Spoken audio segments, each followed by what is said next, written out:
and also put in the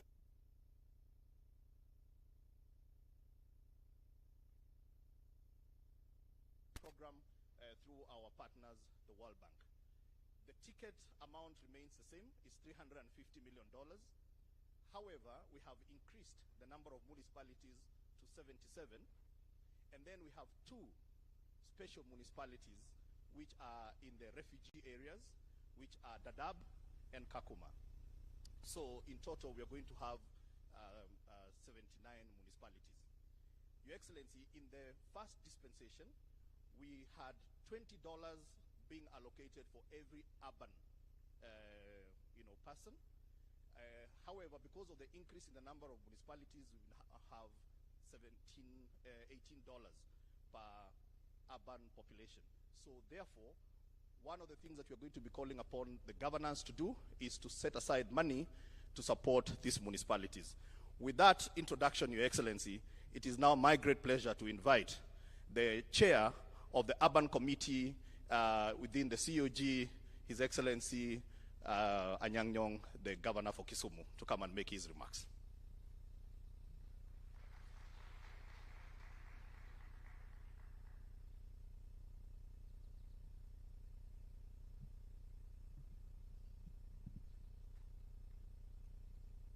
Your Excellency, the President of the Republic of Kenya, Honorable Ruto William, Your Excellencies, the governors present here today, including our chair, Anwar Guru, the World Bank representative and the staff, cabinet secretaries present, and my fellow governors assembled here this morning for this great occasion. Distinguished ladies and gentlemen, today, Your Excellency, marks a pivotal moment in our journey towards building vibrant, sustainable, and inclusive cities.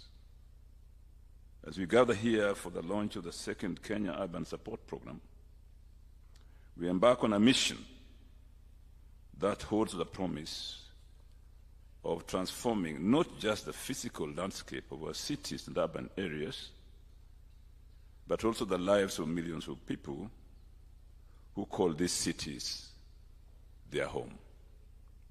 For example, Your Excellency, the majority of our people walk to work or to play in our cities. They need safe walking ways that we call non-motorized transport, or NMT. Urbanization, Your Excellency, one of the defining trends of our time. Cities are not just centers of economic activity. They are crucibles of innovation, hubs of culture, and engines of progress. Yet, with rapid urban growth comes a host of challenges, from congestion and pollution to inadequate infrastructure and social inequality. The task before us is clear, Your Excellency. We must embrace the opportunities presented by urbanization while addressing its associated complexities. The program we're launching today is built on the principles of sustainability, resilience, and equity. The development objective is to strengthen the capacities of urban institutions to do the following, Your Excellency. 1, improve the delivery and resilience of urban infrastructure and services. 2, enhance the private sector engagement in urban planning. And 3, support the transition of refugee camps into integrated host community refugee settlements, especially, Your Excellency, in areas which are prone to natural disasters. Your Excellency, ladies and gentlemen, sustainable urban development is more than just bricks and mortar. It's about fostering communities where every individual has the opportunity to thrive regardless of their background or circumstance. Central to this approach is the concept of inclusive urbanism. We recognize that the true measure of a city's success lies not in the skyscrapers or GDP, but in the well-being of its residents. This means ensuring that our urban spaces are accessible to all, and they are safe, clean, and green, and they offer ample opportunities for employment, education, and recreation. Your Excellencies, fellow governors, ladies and gentlemen, achieving this vision requires more than just government action. It demands collaboration and partnership across sectors and stakeholders, from the public and private sectors to civil society and local communities. It requires us to harness the power of technology and innovation to create smarter, more efficient cities. And it calls for bold leadership and long-term commitment to see our plans through to fruition. As we embark, Your Excellency, on this journey through the launch of the second Kenya Urban Support Program, let us remember that the true test of our success will not be measured in ribbon-cutting ceremonies or press releases, but in the tangible improvements we bring to people's lives. And finally, Your Excellency, let us strive to build cities that are not just sustainable and prosperous, but also compassionate and inclusive. And let us leave a legacy that future generations will look back on with gratitude and pride. Your Excellency, the future is urban. I thank you.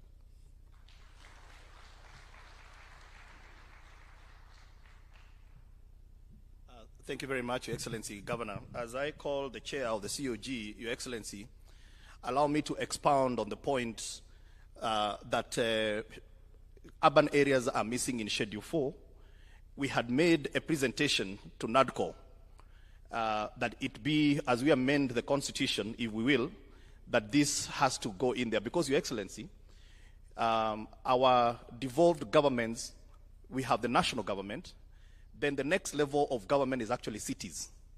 Then below that, of course, we have the counties, we have municipalities, we have got towns, and then we have got markets.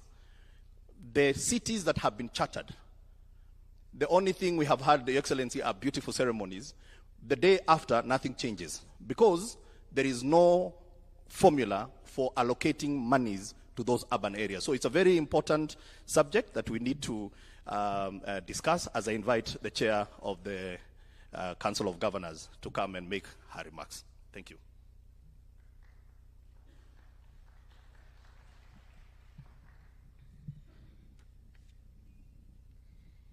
Your Excellency, Dr. William Samoei Ruto, President and Commander-in-Chief of the Kenya Defense Forces, Cabinet Secretary for Lands and Public Works and Housing, Honorable Alice Wahome, other Cabinet Secretaries present, the World Bank Country Director, UN Resident Coordinator, Principal Secretaries present, distinguished ladies and gentlemen, good morning. It is indeed a great honor for me to be part of this momentous launch of the second Kenya Urban Support Program, commonly known as KUSUP 2. First, I consider this program a major milestone in our drive to build resilient cities and urban areas with enhanced quality of life for current and future generations. Secondly, let me take this early opportunity to sincerely thank you, Your Excellency, the President, for your leadership and resolve towards demand-driven programs which offer the opportunity to pursue long-term development strategies and interventions tailored to the specific needs of our residents, and especially those at the bottom of the pyramid. This paradigm shift has the potential to transform Kenya's economic development trajectory significantly. The second Kenya Urban Support Program, KUSP2, builds on the foundation set by Phase 1, KUSP1, which was rated as satisfactorily implemented by the World Bank. The first phase saw massive investments in urban infrastructure and services within the 59 benefiting municipalities in the 45 benefiting counties, which included 202 kilometers of roads improved, 171 kilometers of non-motorized transport, 192 kilometers of stormwater drainage, 31 kilometers of sewer line, 12 fire stations, 12 recreational facilities, and 16 retail markets, benefiting over 20,000 traders and creating over 200,000 jobs, amongst others. Your Excellency, further, I wish to note that apart from the establishment of the 59 benefiting municipalities, county governments have been able to establish more municipalities. Today, we have 107 chartered municipalities. I also wish to let you know that during this program period, Nakuru municipality was elevated to city status, and Eldoret and Thika municipalities are currently in the process of being conferred the city status. Your Excellency, allow me to sincerely thank the Ministry of Lands, Public Works, Housing and Urban Development for truly embracing Article 6.2 of the Constitution of Kenya, which calls for consultation and cooperation between the two levels of government during the design program. The Council was particularly impressed with the participation of county governments through the Lands and Housing and Urban Development Committee led by His Excellency Professor Anyang' Nyong'o. The numerous meetings held between the committee and the program design team was a clear testimony of inclusive participation and collaboration. The launch today marks commencement of the implementation phase of the program. I would like to underscore that county governments and their urban institutions are committed to full implementation of the program. This will be guided by numerous lessons learned in KUSP1. Your Excellency, urban residents are the most affected by climate change due to poor planning, housing, and lack of basic infrastructure, which is resilient to the climate shocks.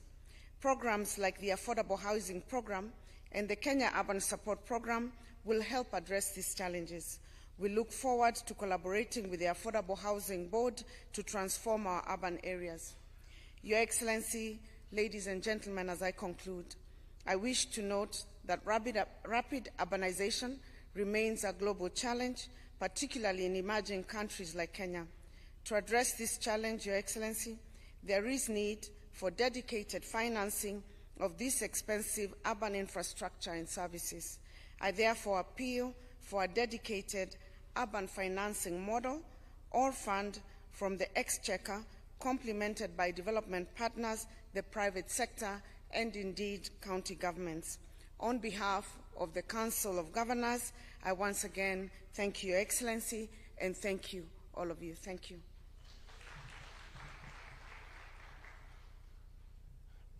Thank you very much, Governor Anne Waiguru, the Chair of the Council of Governors. Your Excellency, I need to understand that the Governor for Nairobi is here, and would like to ask him to come and just officially welcome us. As he comes, Your Excellency, you will note that the Kenya Urban Support Program is within 45 counties. It excludes Mombasa and excludes Nairobi, simply because the two counties are too big and their needs will gobble up the entire ticket. But we have another program for them. Thank you. The PS had to make that disclaimer because, Your Excellency, I many times don't agree on why Nairobi is considered big. Your Excellency, the President of the Republic of Kenya, William Ruto, Waziri Alice, Waziri Kindiki, and Professor Ndungu, colleague governors led by our chair, development partners, World Bank, country director, and everyone who's here today. I've been asked to welcome you here. I don't know if I'm allowed to, because this is State House. But generally, welcome to Nairobi. This program is indeed important for us because the future is greatly urbanizing. Our cities are urbanizing. By, I think, 2050, 65% of the world's population is going to be in cities. In Nairobi, for instance, we'll have 10.5 million people in this capital city by the year 2050. We need to think hard about how we future-proof our cities. I think the challenges that we've seen in recent days in terms of the infrastructure, in terms of housing, in terms of the drainage systems, tell us that there's need to plan for that future today. And we really want to thank the World Bank for the support that they've been offering our country in looking at our municipalities. Now, Bwana PS, where I may not agree with the CUSP omitting Nairobi and Mombasa, is that there are many ways through which we're also decentralizing our services. In Nairobi, we are now undertaking a system of restructuring our capital into boroughs.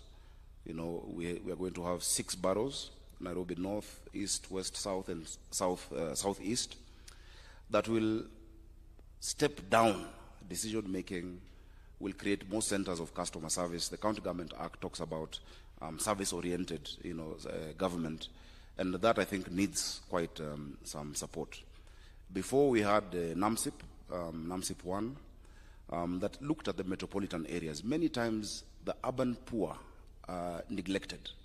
If you look at interventions that have been there, for instance, the resilience and just securing livelihoods for our people in the lower areas, food support, hunger, attention is given to the arid areas, attention is given to the rural areas, but urban poverty many times, and Senator Governor Kihika and Governor Nyongo, you know what I'm talking about, that those in informal settlements many times suffer much, much more. We say Nairobi ni shamba ya mawe. If you don't have resources, you'll have nowhere to stay, you'll have nothing to eat. There's more community in the rural areas. So we really want to ask that you support, and we can come up with a new program for the cities. If you look at some of the things that Mombasa has to grapple with, and Kisumu has to grapple with, and Nairobi, for instance, street lighting. Street lighting, the bill is on the county, but if we switch off the lights, it's a national security problem. Should that be a bill that is left to the formula of devolution, or should there be specific support to these cities for functions such as those? The Urban Areas and Cities Act envisions or envisages special financing for the capital and special financing for such interventions. My colleague governors, I want to encourage you as you move to municipalities and as you create these new urban areas to also know that it comes with certain challenges. Number one, you will lose a lot of what you call political homogeneity when you create municipalities and cities. The people who come there might not be of the same political strand, and that is why you have to do a lot of balancing, as we have to do in the city. Number two, as you create those centers, and I'll give an example. In Kakamega, I don't know if the governor of Kakamega is here. Around Sigalagala, because of the technical training and the university there, it has become almost a new city. There is pressure on housing. Sigalagala is just on your left as you go towards Kakamega from Bungoma. It has become an entire, almost a metropolis with people from different parts of the country and a huge strain on our resources. So we hope, in long and short, that you can help us just look at the economic issues that we need support on. In Nairobi, we're undertaking a planning process of Vision 2050 to look at, yes, we know that there will be 10.5 million people then. What do we need to do today? And how do we then move this into 10-year plans? We hope we can get support from that. We have not yet gotten support in that planning process. Your Excellency, we've discussed how you can help us, even just with the technical teams, because the future is not going to plan itself. So, Bwana PS, thank you. We will still make a case for Nairobi and Mombasa on CUSP, but also on the Kenyan Urban Mobility Improvement Program. Your Excellency, the PS says there's a bigger program that looks at the cities, but this program, the prioritization has not been done by the county. And so a huge chunk of those resources are going to commuter rail, yet we know the challenges. Yesterday, you were in Mathare, You saw the challenges those people have, in terms of mobility, in terms of housing, in terms of livelihoods. We need to focus on those. So thank you and welcome to Nairobi. Asante.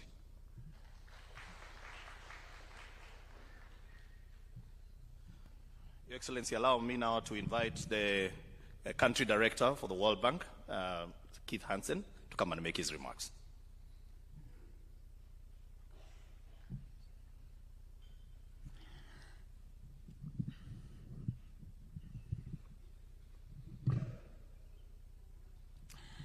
Your Excellency, Dr. William Ruto, President of the Republic of Kenya, Excellencies, Honorable Governors and Deputy Governors present, Cabinet Secretaries, all other government representatives present, Dr. Stephen Jackson, United Nations Resident Coordinator and Development Partners, distinguished guests, ladies and gentlemen, all protocols observed, and good morning. Your Excellency, it gives me and all my World Bank colleagues great and genuine pleasure to join you today at the launch of the second phase of the Kenyan Urban Support Program, which seeks to enhance the effective management of Kenya's crucial urban areas. The World Bank recognizes the importance of cities as the engines of economic growth.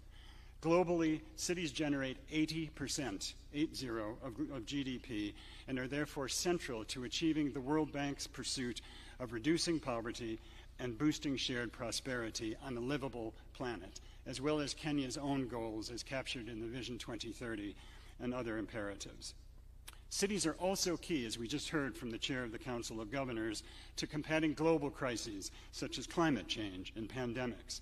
The concentration of people and assets in cities aggravates the risk of exposure to adverse natural events such as climate change and pandemics, which makes sustainable investment in cities critical. For this reason, the World Bank has been in the forefront of supporting governments to ensure effective urban development and to create green, inclusive, and resilient cities through financing projects that provide the relevant infrastructure and services to attract and sustain private investment, reduce disaster risk through urban drainage and flood management, to support cities to enhance their own source revenue, and to enhance urban planning. Our partnership with the Government of Kenya in advancing urban development and resilience has been sustained and consequential. Over the past decade, the World Bank has been proud to invest over $1.3 billion for investments in the urban sector through 3 urban sector projects whose focus is on infrastructure, services, and urban governance, including the Nairobi Metropolitan Services Project, Governor, the Kenya Informal Settlements Improvement Project, KISIP, in 2 phases, and now, in its second phase, the Kenya Urban Support Program. Together, we have successfully navigated the intricate challenges posed by rapid urbanization, striving to bridge the gap between growth and infrastructure development. Now, the challenges arising from rapid urbanization in Kenya are well documented, and Kenya has some of the fastest urbanization on the continent. While the nation has made remarkable progress, urban infrastructure and service delivery have often struggled to keep pace with that, leaving many communities without access to essential services. Fortunately, through the strategic investments facilitated under the first phase of CUSP and other urban programs, significant progress in addressing these challenges has been made. CUSP 1 helped to strengthen urban institutions across the country and provided crucial financing for infrastructure and services. So today, we stand at the brink of a new chapter in the country's urban development journey with the approval of the $300 million World Bank credit for the second phase of CUSP. CUSP 2 represents a continuation of our shared vision for sustainable urban development in Kenya. It heralds a transformative initiative aimed at strengthening the capacities of urban boards, enhancing infrastructure and services for millions of urban residents, and fostering private sector involvement in urban planning. The benefits of CUSP 2 should be manifold, encompassing both tangible improvements such as improved infrastructure and intangible gains like enhanced governance, citizen participation, and increased capacity for mainstreaming climate resilience. As urbanization continues to shape Kenya's future landscape, it's crucial to embrace it as an opportunity for poverty alleviation, economic expansion, and service provision. In order to stimulate inclusive growth and prosperity across the country, The counties will receive incentives to provide urban boards greater autonomy and financial support, while also emphasizing climate resilience and private sector involvement. And what's more, through a $50 million grant from the IDA window for host communities and refugees, CUSP2 will support the implementation of the Refugee Act and the Sharika Plan. Specifically, it will help integrate host communities and refugee settlements and facilitate the transition of the refugee camps of Kakuma and Dadaab into new municipalities. These new vibrant urban centers, with a shared use of facilities and services, will help foster social cohesion and economic empowerment and drive shared economic growth and urban employment opportunities for host communities and refugees alike. In addition, the World Bank has committed more than $1 million in technical assistance to support the effective implementation of the program. Through the Japan World Bank program for mainstreaming disaster risk management in developing countries, we've supported the development of critical guidelines for mainstreaming climate resilience into urban plans and investments.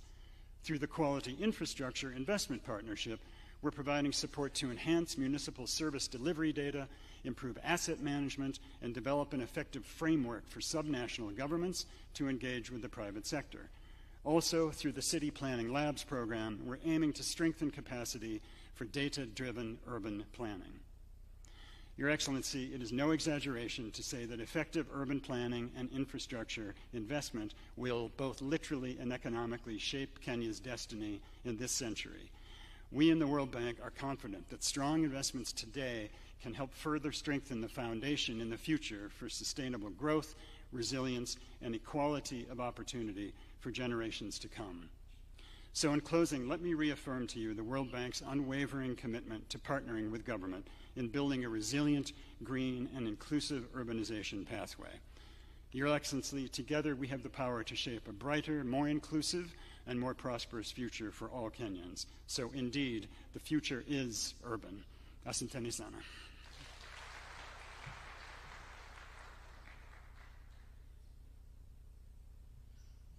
Your Excellency, I will not be coming back on stage, so allow me to make these final remarks.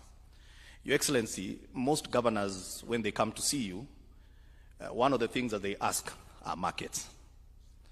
And because we know that majority of our people are traders. And it is because of that, in the year 2022, you asked me, where can we get this additional funding so that we can be able to support our governors to put more markets? And at that time, CUSP had been allocated $200 million. Through your intervention, we got an extra $100 million that will go towards that particular work. So governors, now you have the money. Number two, it is important to note, now for you governors, that CUSP 2 departs slightly from CUSP 1 in the sense that you will not get money automatically. There are minimum conditions that you need to meet. One of them is that you have got to deliberately transfer the functions to the municipality. It is another level of devolution. Number two, you must transfer the assets that belong to the municipality, and then you must be able to do a budget for those municipalities. Without those three key things, the money is still not yours. So I will encourage you that when you go back, you fast track on this because this money is ready, and we don't want to have an issue with allocating the resources. Lastly, Your Excellency, we are undertaking affordable housing program in almost every urban area. One of the things that is this program is going to support is the last mile. So for example, where there is like 2 kilometers of trunk sewer network, you can allocate these resources towards that. Where you need to do a road towards your affordable housing scheme, these funds are available for that. Stormwater drainage and so on and so forth. So we believe that this is the best example, Your Excellency, of what our constitution envisioned when we talked about interdependency of governments. It has been a pleasure being your master of ceremony. It is now my pleasure to invite the Cabinet Secretary for the National Treasury to come and tell us whether the money is there yet. Karibu, Waziri.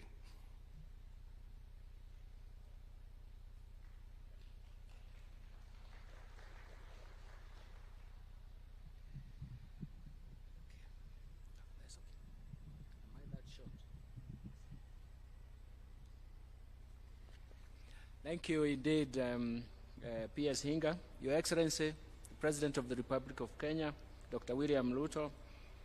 Let me acknowledge all distinguished guests. I'm informed, and even my briefing was that we need to sustain the gains from Kenya Urban Support Program 1. And the government has set to implement the second Kenya Urban Support Program 2 at the cost of 350 million, comprising of a loan of 300 million and a grant of $50 million from the World Bank. That's a total of 350 million for the next 5 years. When I was coming here, Your Excellency, I thought that my actually small task was actually to sign and carry that check here. But since then, I think it has changed. I'm forced to say a few remarks on the Kenya Urban Support Program 2 goal that is very, very important to leverage the urbanization as the road to national modernization. And it's going to be important to promote effective urban planning and management systems through counties as primary providers of public service delivery. But the most important thing is that Kenya Urban Support Program 2 aims to sustain the gains achieved through Kenya Urban Support Program 1 and will continue to strengthen the capacities of urban centers in 4 areas. First, to improve the delivery and resilience of urban infrastructure and services. You can see how it has been tested by the France. Second, to equip urban institutions with appropriate technical and financial capacities for the provision of resilient urban infrastructure and services. Third, to build the foundation for stronger engagement of the private sector. And finally, to support the transition of refugee camps into integrated host communities and refugee settlements, and using the resources under the grant component. This area will use the grants under the component. I'm happy about these 4 areas because they are very, very critical in terms of our urban development.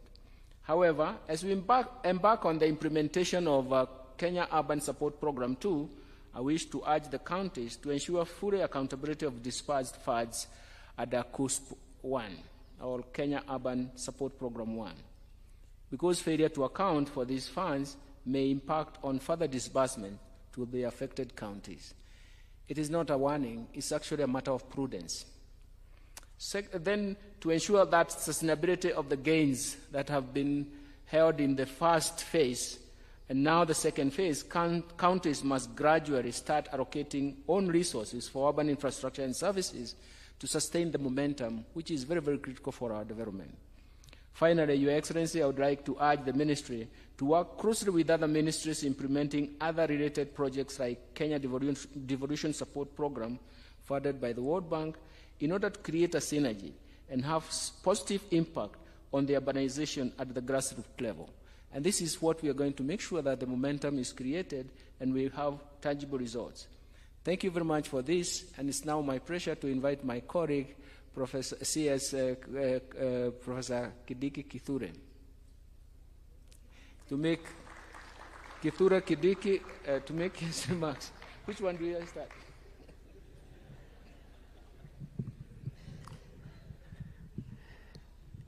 President William Ruto, and all protocols observed as established.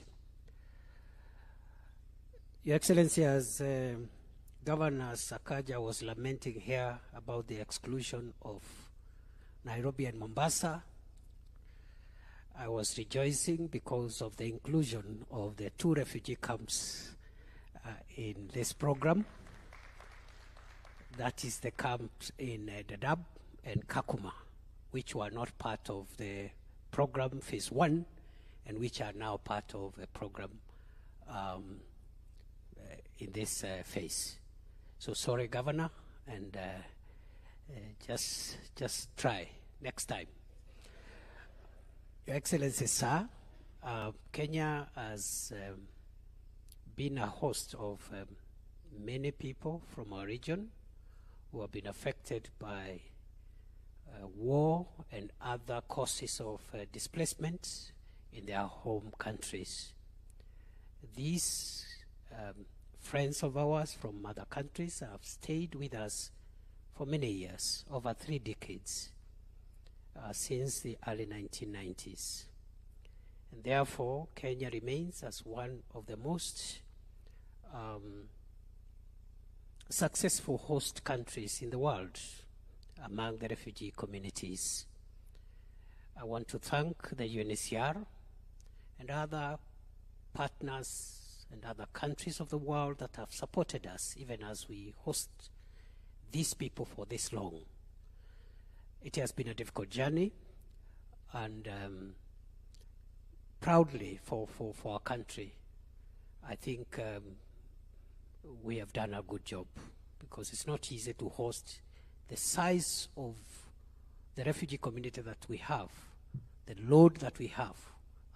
At the moment, 700,000 refugees are here in this country, in Dadaab and Kakuma.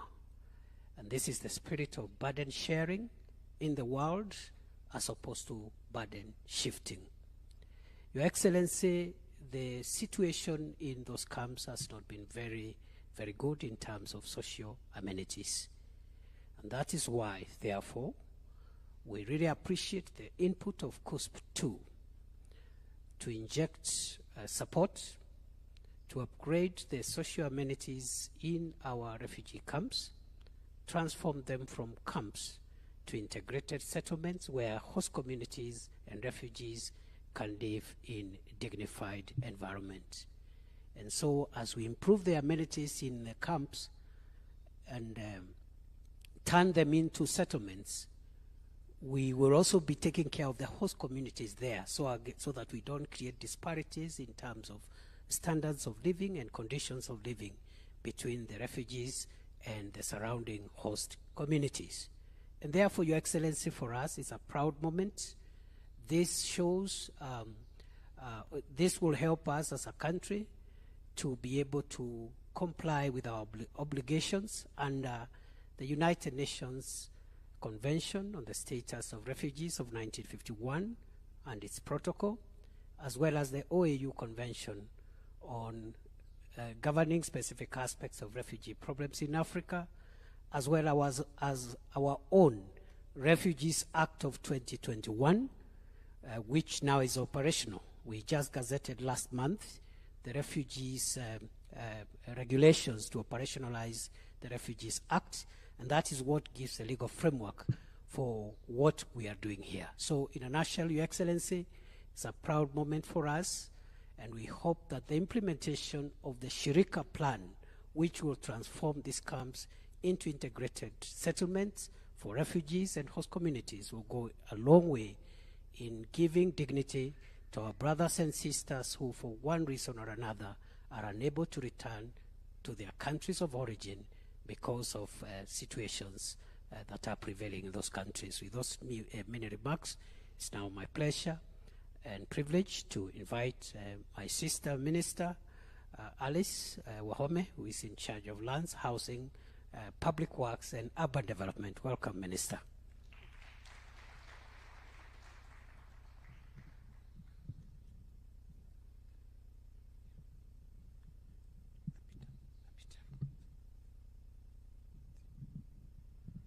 Yeah, I'm not that short. Thank you very much. Your Excellency, the President of the Republic of Kenya and Commander-in-Chief of our Defense Forces, Your Excellency, the Deputy President, Rigathi Gachagua, Your Excellency, the Prime Cabinet Secretary, Your Excellency, COG Chair, Governor Waiguru, Governor Sakaja, all Excellencies, Governors, Principal Secretaries present, including my able Principal Secretary, Charles Hinga, World Bank Country Director, Executive Director, UN Habitat, who are our great supporters also, our development partners, UN agencies present. May I just maybe mention their staff also, some of them have been very supportive in our coordination work. The World Bank itself stands out in this particular program, Your Excellency. UNHCR, because of the special, especially because of the special municipalities, Dadaab and Kakuma. Your Excellency, I have a few remarks to make. We have, maybe you allow me, before I forget, to ask the PSs who have come to stand up. We recognize them because they have been working in coordination with Hinga. Let's recognize you, please, because you not have opportunity to come here. Led by the PS National Treasury, they are all here. Thank you very much. Our staff at the ministry for a good job. Please, let's recognize you. You know, this is a state house where you are now. Yeah, very good. Thank you very much. I think feel all welcome in terms of this project. Your Excellency, we are very happy for this occurrence today at State House. The remarks that I will make, Your Excellency, is that it's a significant occasion as we gather to launch the second Kenya Urban Support Program, that is KUSUP 2. It is with immense honor and profound sense of purpose that I extend a warm welcome to each one of you, recognizing the central role that you have played in shaping the future of our urban landscapes, and acknowledge the plight and pledge of KUSUP 2 that will be a vital element in building resilience. I think I've gone very fast there. That our country confronts the aftermath of these floods, and we are acutely reminded of the interconnected challenges that we face in the urban development. The escalating demand for affordable housing, resilient infrastructure, efficient transport system that we need, essential services becomes even more critical when natural disasters strike. Our most vulnerable citizens, those residing in informal settlement, bear the disproportionate burden of such events. Governor Sakaja has alluded to that. We have to reflect critically on the status of our cities and urban areas. It is evident that as a country, we are experiencing unprecedented urbanization propelled by a myriad of factors, including rural-urban migration, population growth, devolution, industrialization, as well as technological advancements, all which underscore the evolving nature of our urban centers. These hubs of activity serve not only as engines of economic growth and innovation, but also as crucibles of diversity, culture, and opportunity. Your Excellency, creating vibrant, sustainable, and inclusive cities requires a holistic approach that encompasses policy coherence, strategic planning, and targeted investments. The onus rests on both the national and the county governments to collaborate in steering the course of urban development and ensuring that the dividends of progress are equitably distributed across all segments of society. The launch of KUSUP 2 marks the commencement of the second phase of the program to enhance our urban development trajectory, leveraging on the achievements of its predecessor, the program number 1, KUSUP 1, with its focus on reinforcing governance mechanisms, enhancing institutional capacities, improving infrastructure and delivery. KUSUP 1 made an enduring impact on Kenya's urban fabric, paving the way for the sustained advancement and prosperity.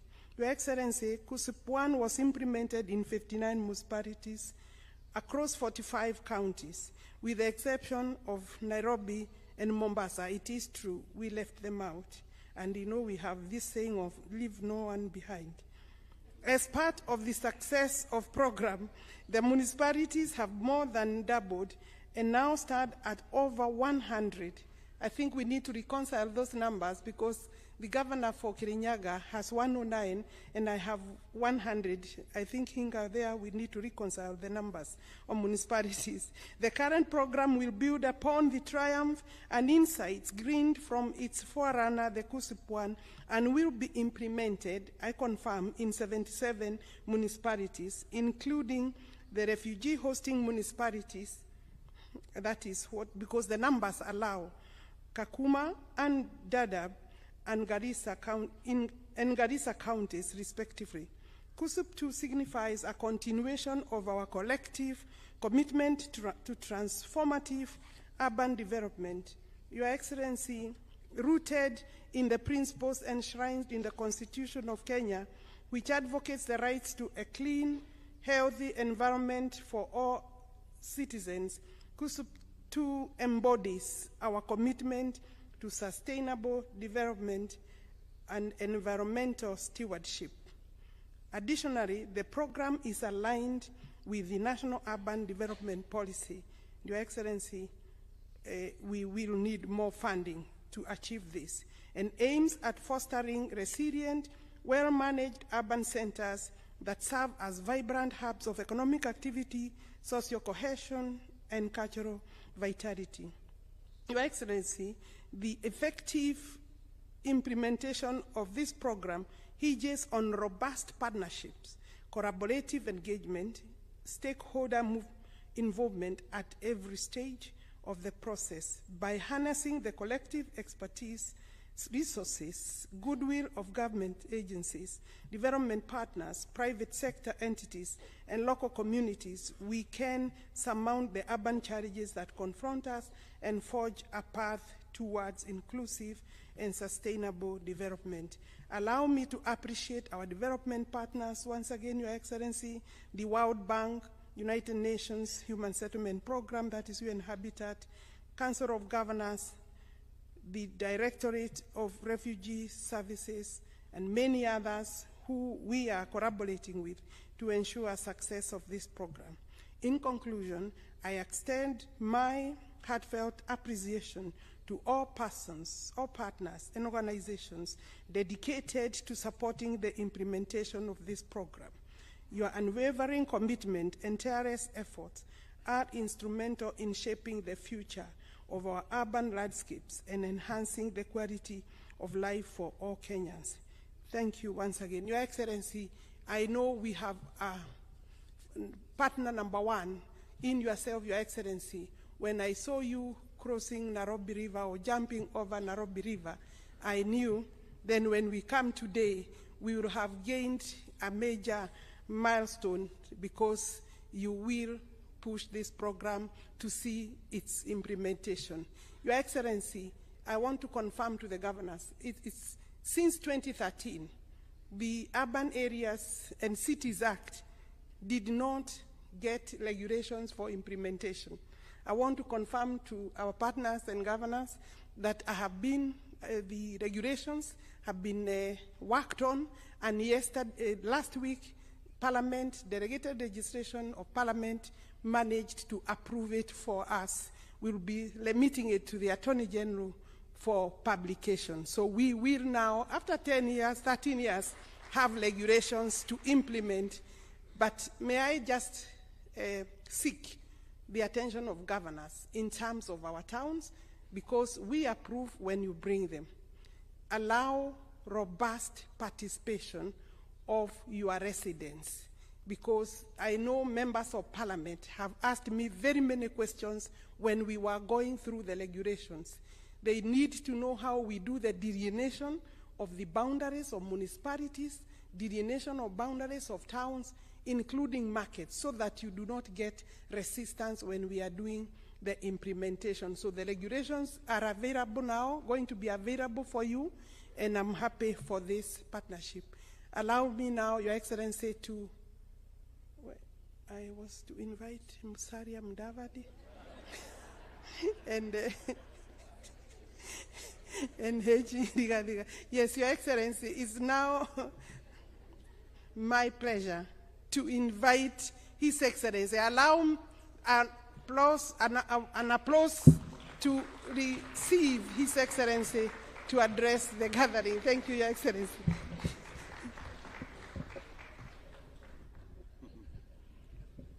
Thank you very much, Minister. Please, let's take our seats.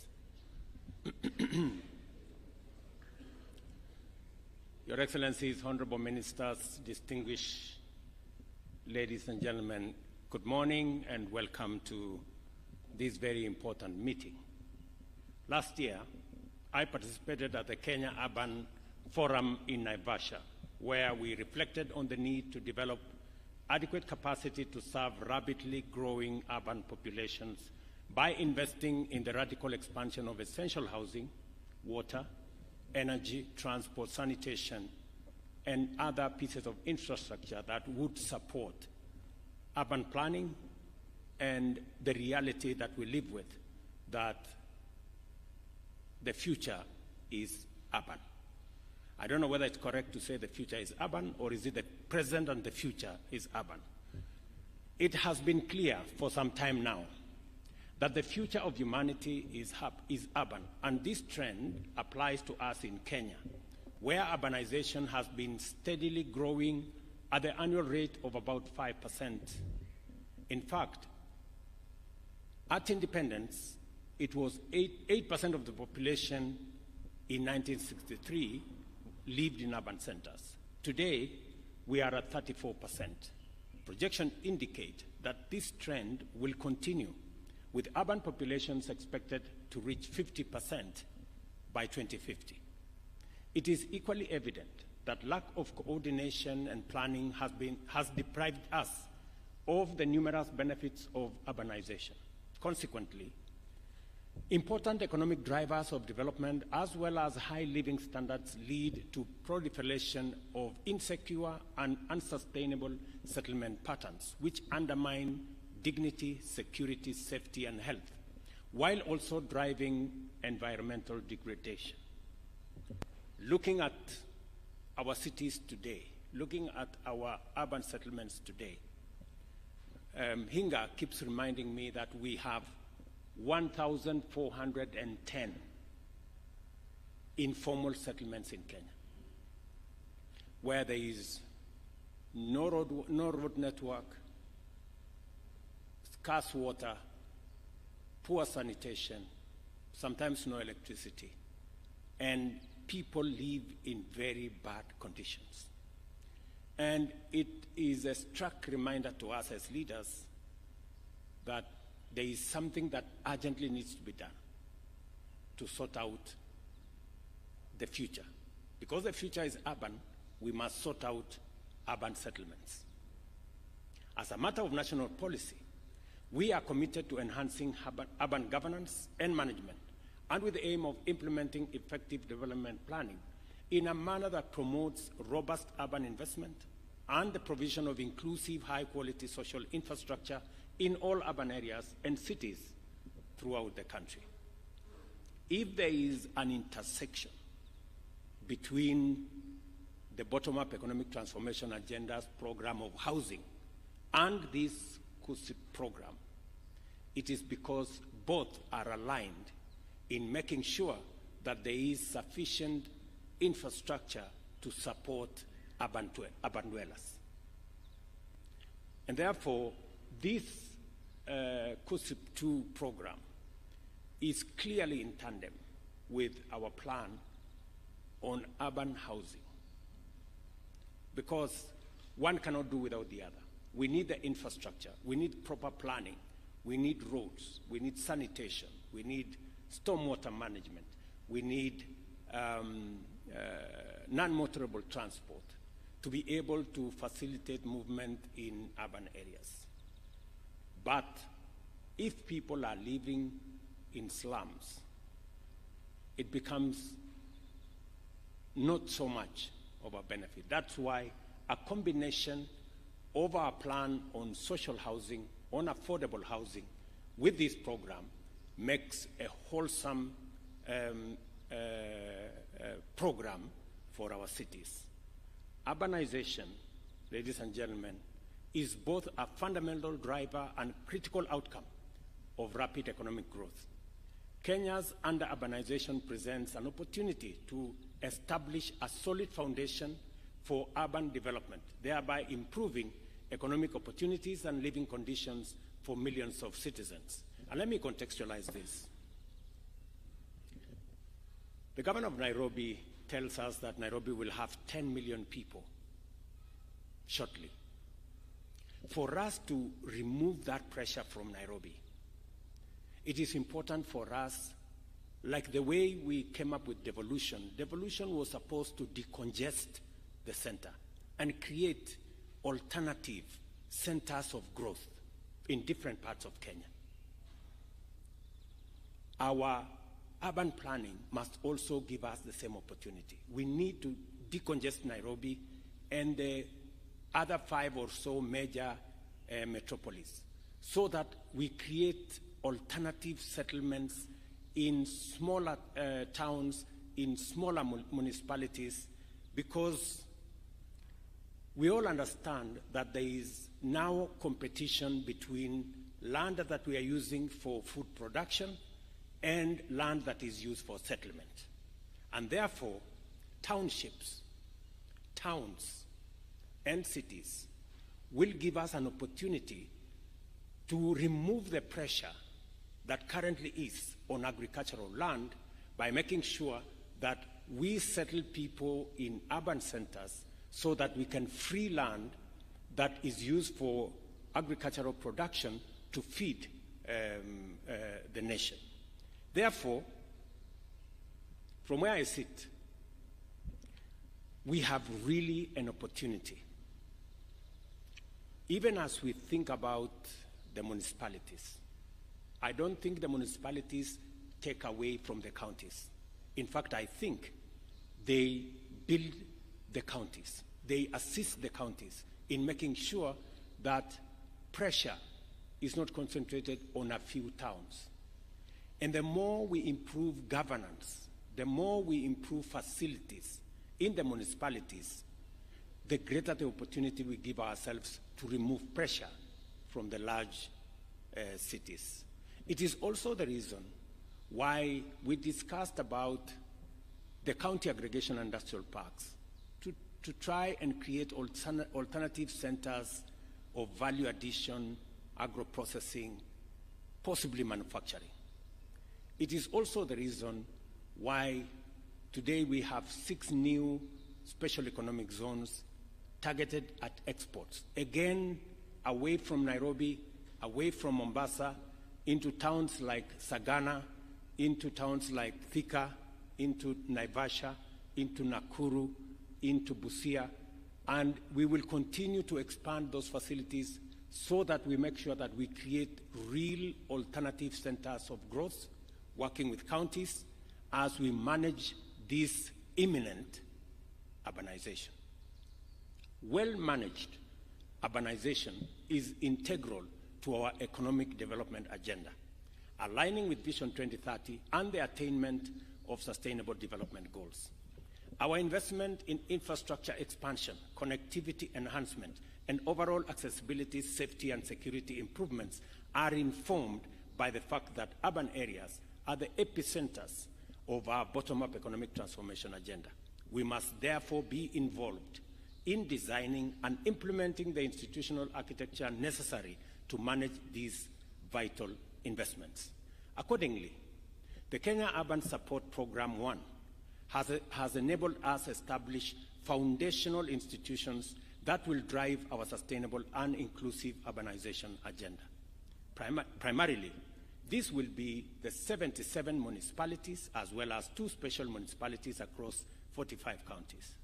This is a substantial portion of the 300 urban areas identified in Kenya, 220 of which require development investment in order to achieve our urbanization policy objectives.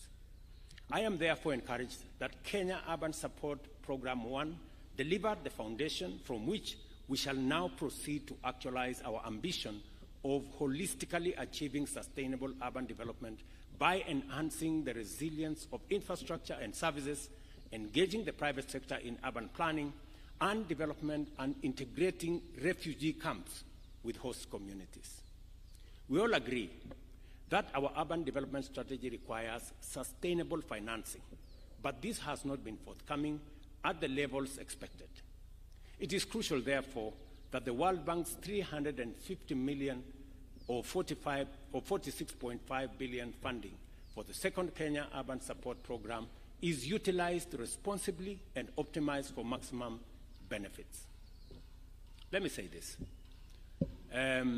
We've been informed here that KUSIP 1 was satisfactory. I think that tells us something. Satisfactory is not good. We just managed. Maybe we got a C or something. I think it is important, and it's now a reminder for us, that KUSIP 2 must be excellent. We must all work together towards making KUSIP 2 a real game changer. And several components have been put there to make sure that this succeeds. I'm very happy that the World Bank director, country director, has said that there is 100 million to support this program on capacity building. It is very important that that money is deployed to make sure that this program is understood and this program succeeds. Capacity building is very important because it gives us the framework and the understanding so that the implementation of this program can move seamlessly.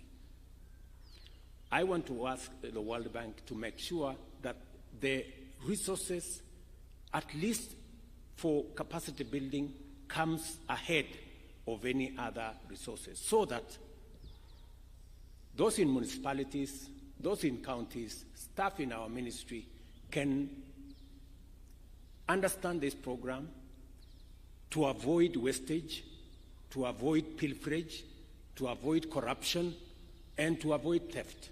Because the reason why we were qualified as satisfactory is because certain things did not go properly. We must get it right this time round.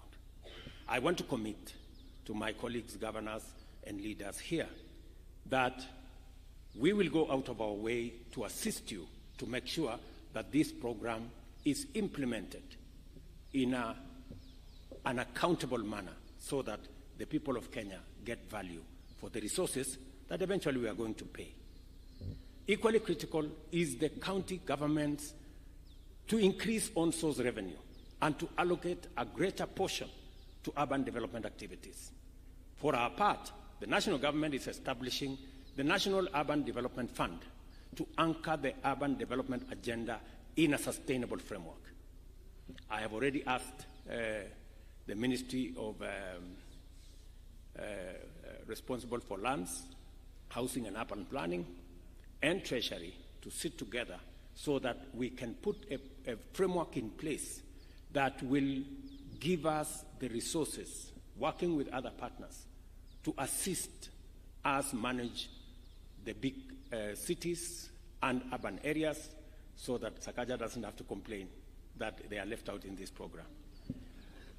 But Sakaja has mentioned one more very important thing, that municipalities, cities, and urban areas bring Kenyans from all walks of life into one place, and they create a home there. It helps in the homogeneity of our society, bringing Kenyans together, working together. I think it is a very positive thing. It is not a negative thing when Kenyans come and live together and bond together. That is the future. And I think we should encourage townships, municipalities, cities, because that way we not only remove pressure from land for agricultural production, but we also bring Kenyans into a space where we deal with the challenge of ethnicity that undermines our nationhood as a people. There is no doubt that climate change will continue to pose mounting challenges to our development and serious threats to human health and safety, especially in urban areas, where 60% of residents live in informal settlements. I say this statement of 60% with a very heavy heart, because informal settlements, ladies and gentlemen, are very unhygienic, very indecent livelihoods where Kenyans live. And we must do whatever it takes. Using the resources we have under COSEP will help us do planning. These resources will help us deal with stormwater, will help us deal with sewage, will help us deal with lighting, will help us deal with titling and organizing our informal settlements. And our housing plan will help us have decent homes for these Kenyans. We have close to 7 million people in Kenya living in informal settlements, and they deserve our attention. The ongoing flooding, owing to abnormally high rainfall, underscores the urgent need for us to address this issue with very particular and specific attention. I am therefore delighted that the second urban support program has a strong climate change mitigation and resilience component, which further demonstrates our commitment to build adaptable cities and communities that are resilient in the face of dynamic environmental risks. In particular, the focus on the most vulnerable through building climate resilience for the urban poor is very commendable, and I will be looking out specifically for municipalities, cities, and towns that are keen on making sure that we support the urban poor. The synergy between the Kenya Urban Support Program and our bottom-up economic transformation agenda is unmistakable. In particular, the program's alignment with the affordable housing strategy pillar presents a unique opportunity to invest in urban infrastructure that supports the realization of the affordable housing objectives in order to deliver holistic, sustainable, and inclusive urban development. As we embark on implementing the second urban support program, we must take advantage of both the achievements and lessons of its predecessor, the most salient of which is the seamless coordination and effective partnership between the national and county governments. The State Department of Housing remains our focal point and must redouble its effort to ensure the project's success is achieved. And I'm very happy staff of the Ministry of the Department of Housing are here to listen to me say this. It is very important. With their tremendous contribution to GDP, our urban areas are significant economic engines and centers of technology development and innovation. In fact, the 5 largest cities alone account for over 70% of our total GDP in Kenya. It follows that their governance and management matters fundamentally for national development. It is critical that county governments prioritize the establishment of full-fledged urban institutions with robust governance and management. Again, I heard Hansen say clearly that they are also going to use resources to support the governance of these cities. I want to ask my friends governors, it is a mark of very strong leadership if you can delegate and if you can make sure that these municipalities have some measure of autonomy for them under your supervision to make sure that they deliver on the program that you give to them. It is really a mark of very strong leadership if you can assign other people to do the job at that other level. Of course, still under your management and supervision. And I think this program will be keen on how governance relations between the municipalities, the cities, the counties, of course, and the national government, how we relate for the better delivery of this program. I take this opportunity to appreciate with gratitude the support of the World Bank, whose investment and leadership have done so much for the transformation of our centers of accelerated development. We do not take your partnership, Hansen and your organization, for granted. We believe this partnership is a partnership that gives us a win-win outcome. It is also important for me to thank the participating county governments for their commitment, which has been demonstrated time and time again over the course of this initiative. I look forward to witnessing a more urgent, focused, and ambitious approach to this program. Let me say this in conclusion. As I have said, this program talks to an imperative that we cannot change, urbanization. As to whether the future is urban or not, I think we have settled that subject. The future is urban. It is now up to us. Are we going to have towns, municipalities, and cities that are planned, or are we going to leave it to be chaotic and confused? The responsibility is ours. Now, with KUSIP 1, we made some strides. We saw a lot of non-motorable transport, several hundred kilometers. We saw a lot of stormwater management. We saw a lot of sewage extension programs. We saw planning of different parts of cities. We now have an opportunity to scale that up. And the resources now we have will give us an opportunity, as we do housing, you have the opportunity working with us to make sure that that program dovetails into this KUSIP program in terms of where you choose to deploy the road infrastructure, where you choose to deploy our sewage management system, where you choose to deploy non-motorable pathways and those other programs, how we plan cities more. We have agreed that the program of housing is going to be done in conjunction with the county governments. The housing fund now has representation from multi-stakeholders so that we can all move together as we plan our cities. As I have said, there is $100 million, Hansen, did you say, for capacity, $1 million.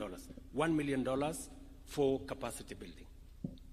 Those resources are important, as I said, so that we can improve on the governance, we can improve on the understanding, and it gives us better leverage on the understanding to deliver on this program. So again, we appreciate the $100 million, the $1 million, sorry, and I will ask the National Treasury, in the event that there is need for that kitty to be expanded, we should expand that kitty for greater understanding and greater knowledge, so that we can make sure that all those who will have an opportunity to deliver on this program have the requisite understanding, so that we don't get a satisfactory outcome, we get an excellent outcome this time around.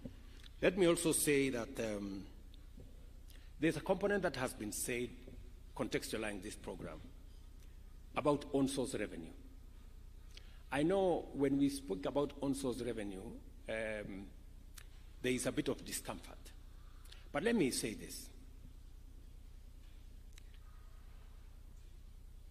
Of the money we have here is $300 million. That's about 40 billion. That 40 billion is a loan. It is not free money. And it is money that has been contributed by other countries. And those countries have had to collect money from their citizens to give to World Bank, so that World Bank can loan to us. It's just as simple as that. It means even as we use other people's savings, we must begin to grow our own savings. That is the message. Because this loan we have to pay. It's not free money. So we must begin to internalize on-source revenue. The same way, nationally, we are internalizing raising our own taxes. It is just as simple as that. There is no free lunch anywhere in the world. Even as we clap for the World Bank, and they are very good people, and they are friends, but this is money we will pay. You know, when we say we thank the World Bank, people think they have given us money. They have loaned us money. So to understand, to elewane. So as we look for the loan, at the back of our minds, we must be thinking, in future, how do we make sure we don't have to look for a loan? We will build our own capacity to raise our own resources. So, my friends, governors, let us also focus on on-source revenue. It will make your work very easy. I like the conditions that have been attached to this money. You know, I was speaking to the chair of the Council of Governors there, and he was telling me, it looks like we will never get this money. They have said, go do this, you must do this, and then do this also. But that's what it is, you know. This is money we have to pay, so we have to make sure that there are sufficient conditions that make sure that it doesn't get lost. So I would encourage us, and the World Bank have been phenomenal in support for Kenya. We must be grateful. But you can see, even as they give us this money, they are reminding us that you must use it well and you must pay. So we must think about how to raise our own resources as well. That will go a long way in making sure the partnership between us and the World Bank is meaningful. The World Bank must also know that we appreciate their money, but we are also doing something about raising our own resources. Let me say this in conclusion, that the partnership we have, and the very positive partnership, now that we have our housing program, we have COSIP, and we have what majority of counties are working with us towards the delivery of this plan, because we all appreciate that the future is urban. We must also build an urban future that integrates all the communities of the Republic of Kenya. This urbanization must help us solve the question of ethnicity and give Kenyans a chance to live together. And why do I say that? Amongst the two cities, the ones Professor Kindiki talked about, is Dadaab and Kakuma. So Dadaab and Kakuma, we have communities who don't come from Kenya. These are communities that come from elsewhere. But what have we done as a country? We have said, if somebody has stayed for 30 years in Kenya, their children have been born in Kenya, they certainly belong to Kenya. And therefore, we need also to support them with livelihoods. We need to support them to do business. We need to support them to grow the towns. So let me ask you, if we are giving an opportunity for people who are not even Kenyan, why shouldn't we support other Kenyans to live in all the towns that we have in Kenya? I mean, it just makes sense.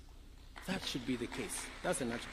Because we now live in a global village. We like it, we don't like it. As we are talking, we are busy signing another 19 bilateral labor agreements for Kenyans to go and work in other people's cities. So we must reciprocate by making sure that those people from other areas also have a home in Kenya, the way Kenyans have homes in other cities of the world. So we need to work together in that direction, and I'm really proud of the partnership between the national and county governments and our partners, the World Bank and all the other agencies. Ladies and gentlemen, the second phase of the Kenya Urban Support Program is now officially launched. Thank you very much, and God bless you. Asante sana. One more round of applause for His Excellency. Thank you very much, Your Excellency.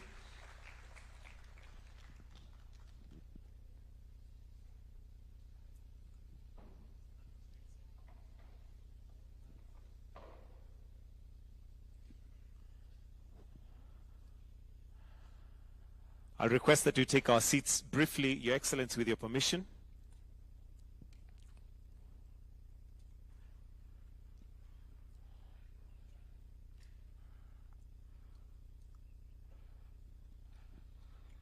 we may take our seats briefly once, Your Excellency. And to symbolize the commencement of the refugee window, we will now have signing of the Intergovernmental Participation Agreement.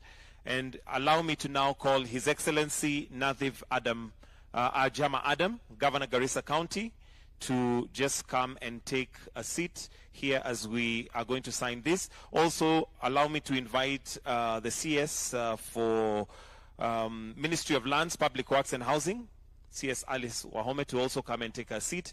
And Your Excellency, with your permission, if I may call upon you to maybe just stand behind and witness. And to join you, also let's have the COG Chair, Anne Waiguru, Governor Kisumu. Let's also have the CS Housing and CS Treasury to just come and witness the signing of this particular agreement.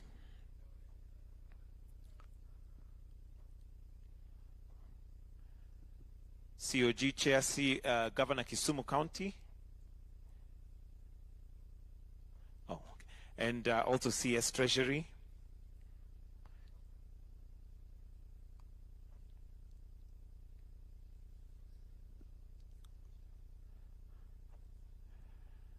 That is the Intergovernmental Participation Agreement, which is also going to bring in the host counties.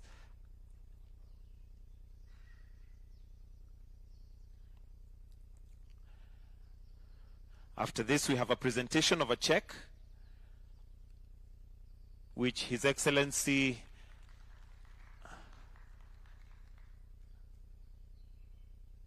with those signed, we'll request that we remove the table and have a photo opportunity with His Excellency and those on stage. If we can remove the table kindly.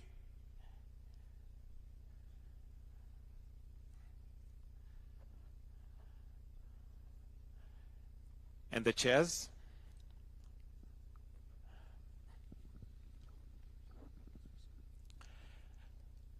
If I may invite His Excellency to stand in the middle and the rest of us to flank kindly for the photo opportunity.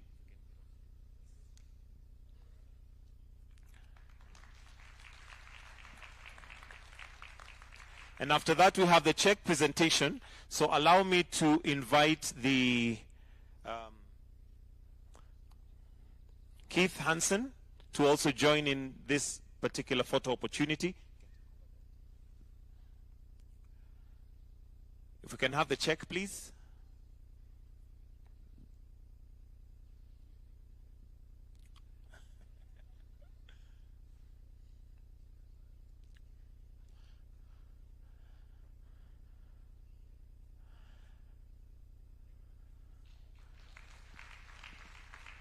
Thank you.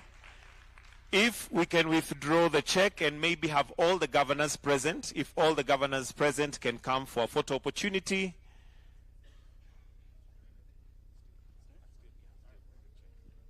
All governors.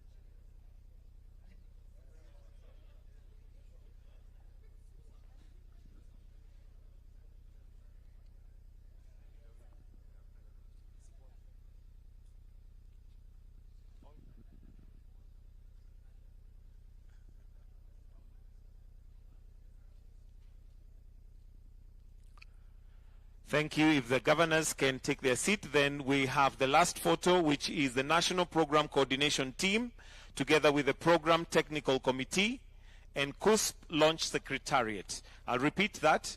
We have the National Program Coordinating Team, the Program Technical Committee, and the CUSP Launch Secretariat to join His Excellency for a photo opportunity before we finish with the national anthem. Please ensure you stand somewhere you can be seen. Find a gap. because the numbers are quite large. Find a gap, please.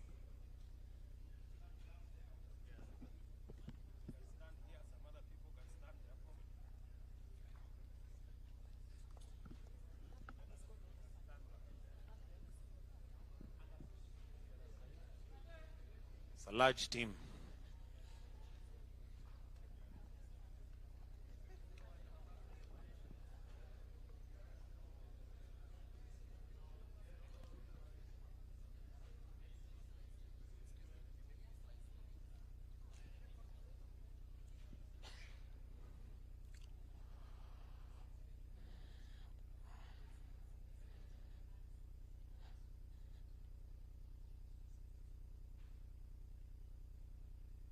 Thank you very much. I'll request that we all take back our seats. We'll leave His Excellency on stage for the national anthem.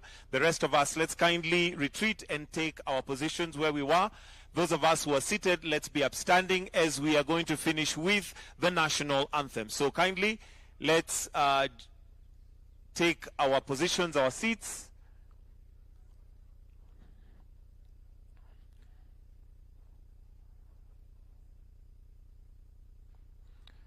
The national anthem.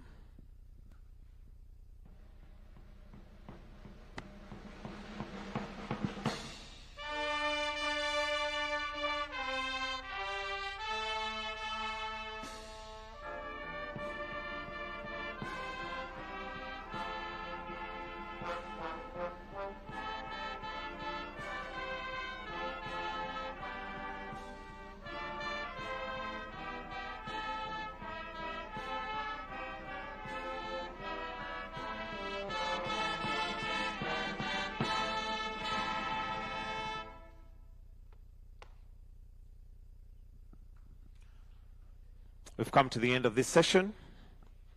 We'll allow His Excellency to leave at his own pleasure.